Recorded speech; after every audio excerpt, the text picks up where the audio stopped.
বন্ধুরা, সর্বাণী রান্নাঘরে আপনাদের সবাইকে স্বাগত। বন্ধুরা, আজকে আমি আপনাদের সঙ্গে শেয়ার করব পাকা তালের সঙ্গে সুজি দিয়ে খুব সহজ একটা পিঠা তৈরির রেসিপি। এই পিঠাগুলো বানানো যেমন সহজ, দেখতেও সুন্দর হয় আর একদম নরম তুলতুলে হয়, খেতে দারুণ লাগে। আশা করি বন্ধুরা আপনাদেরও ভালো লাগবে। তো চলুন এই পিঠা তৈরির রেসিপিটা দেখে নেওয়া যাক। তো এই পিঠা তৈরির জন্য প্রথমে আমি নিয়েছি 1 বাটি তালের পাল্প, 1 বাটি সুজি, 1 বাটি দুধ আর নিয়েছি নারকেলের পুর। বন্ধুরা, প্রথমে আমি এবার একটা ব্যাটার তৈরি করব, সেই জন্য একটা বড় পাত্র নিয়েছি। এই পাত্রে প্রথমেই দিয়ে দিচ্ছি 1 বাটি তালের পাল্প। এই তালের পাল্পটা নেওয়ার পর এর সঙ্গে দিয়ে দেবো স্বাদমতো লবণ। লবণটা তালের পাল্পের সঙ্গে এবার মিশিয়ে নেব। তো বন্ধুরা, এখানে আমি 3 চামচের মতো চিনি দিয়েছিলাম। আপনারা যেমন মিষ্টি খেতে পছন্দ করবেন সেই মতো চিনিটা দিয়ে ভালো করে মিশিয়ে নেবেন। তো এবারে এর মধ্যে আমি দিয়ে দেবো সুজিটা আমি অর্ধেকটা দিলাম, দিয়ে তালের পাল্পের সঙ্গে এভাবে মিশিয়ে নেব। তো এইভাবে মিশিয়ে নেওয়ার পর আমি বাকি সুজিটাও এবার এর মধ্যে দিয়ে দিচ্ছি। এই সুজিটাও আমি এর সঙ্গে ভালো করে মিশিয়ে নেব। তো দেখতে পাচ্ছেন বন্ধুরা, এখানে 1 বাটি তালের পাল্প আর 1 বাটি সুজি দিয়ে আমার মেশানো হয়ে গেছে। এবার আমি অর্ধেক দুধ দিয়ে দিচ্ছি। দুধটাকেও আমি ভালো করে মিশিয়ে নেব।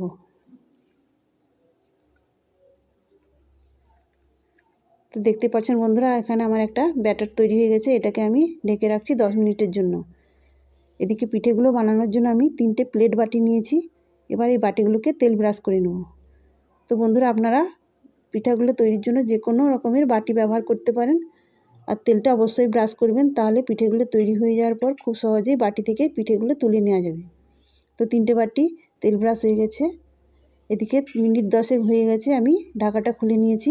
এখানে দেখতেই পাচ্ছেন ব্যাটারটা কতটা ঘন হয়ে গেছে, সুজিগুলোও ফুলে উঠেছে। তো এইভাবে আমি কিছুক্ষণ ফেটিয়ে নিচ্ছি। তো এইভাবে ফেটিয়ে নেওয়ার পর এর মধ্যে আমি দিয়ে দেবো 1/2 চা চামচ বেকিং পাউডার। তো আপনারা বেকিং পাউডারের বদলে ইনো পাউডারও দিতে পারেন। এবার আমি এর মধ্যে দিয়ে দেবো বাকি দুধ। এবার বেকিং পাউডার আর দুধটাও এর সঙ্গে ভালো করে আমি মিশিয়ে নেব।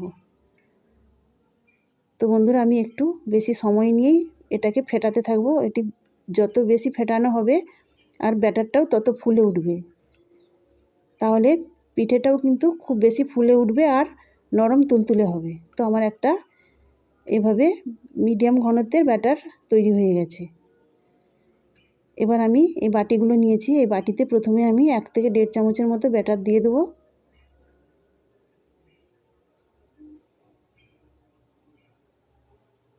তো এইভাবে 1.5 চামচের মতো আমি ব্যাটার দিয়ে দিয়েছি। এবার এর মধ্যে আমি দিয়ে দেবো নারকেলের পুর। তো বন্ধুরা দেখুন, এইভাবে আমি নারকেলের পুরটা দিয়ে দিচ্ছি।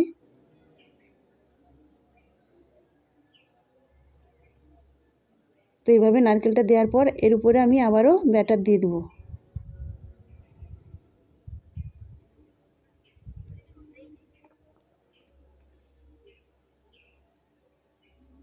তো দেখুন বন্ধুরা, এইভাবে আমি আবারও 2 চামচের মতো ব্যাটার দিয়ে একটা বাটি সেট করে নিয়েছি। বাকি বাটিগুলোও আমি একই রকমভাবে সেট করে নেব। তো এখানে আমার 3টে বাটি সেট করা হয়ে গেছে। এবার আমি উপরের দিকে এইভাবে কিশমিশগুলোকে সাজিয়ে দিচ্ছি। তো বন্ধুরা, যদি হাতের কাছে কিশমিশ না থাকে নাও দিতে পারেন, এটা আমি শুধুমাত্র দেখতে সুন্দর হওয়ার জন্য দিচ্ছি।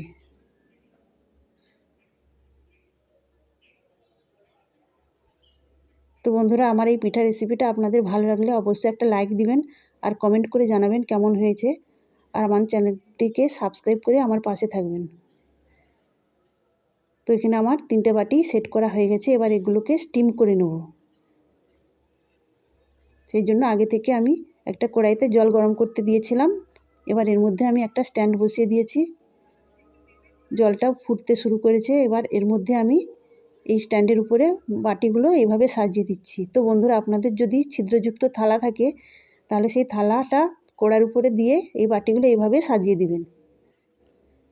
তো এবার আমি ঢেকে দিচ্ছি মিনিট 15 মতো, আর আঁচটাকে আমি মিডিয়ামে করে দিয়েছি। তো মিনিট 15 পরে আমি ঢাকাটা খুলে নিয়েছি। তো দেখতেই পাচ্ছেন বন্ধুরা, পিঠেটা কতটাই ফুলে উঠেছে আর ঠিক মতো হয়েছে কিনা আমি দেখিয়ে দিচ্ছি। দেখুন বন্ধুরা, এই ছুরিটা গায়ে একটুকু লেগেনি, তো বোঝাই যাচ্ছে আমার পিঠেটা তৈরি হয়ে গেছে। এবার এগুলোকে আমি ঠান্ডা করতে দেবো। তো এই পিঠাগুলো ঠান্ডা হয়ে গেছে, এবার আমি বাটি থেকে উঠিয়ে নেব। তো দেখুন বন্ধুরা, আমি বাটির সাইড থেকে এইভাবে হাত দিয়ে ছাড়িয়ে নিচ্ছি। তো এইভাবে ছাড়িয়ে নেওয়ার পর আমি উল্টে নেব। তো এইভাবে উল্টে নেওয়ার পর একটু ট্যাপ ট্যাপ করলেই দেখুন কত সহজে পিঠেটা বেরিয়ে এসেছে। এভাবে আমি সব পিঠেগুলোই বার করে নেব। তো দেখুন বন্ধুরা, পিঠেগুলো দেখতে কতটা সুন্দর হয়েছে। তো আপনারাও এভাবে বাড়িতে পিঠাগুলো বানিয়ে দেবেন, দেখবেন ছোট থেকে বড় সবার এটা খুব ভালো লাগবে। আর ভেতরটাও কেমন হয়েছে আমি দেখিয়ে দিচ্ছি। তো দেখুন বন্ধুরা, ভেতরটাও কতটা সুন্দর হয়েছে, একদম নরম তুলতুলে। তো আজকের মতো আসি, সবাই ভালো থাকবেন, সুস্থ থাকবেন। ধন্যবাদ বন্ধুরা, সর্বাণী রান্নাঘরে আপনাদের সবাইকে স্বাগত।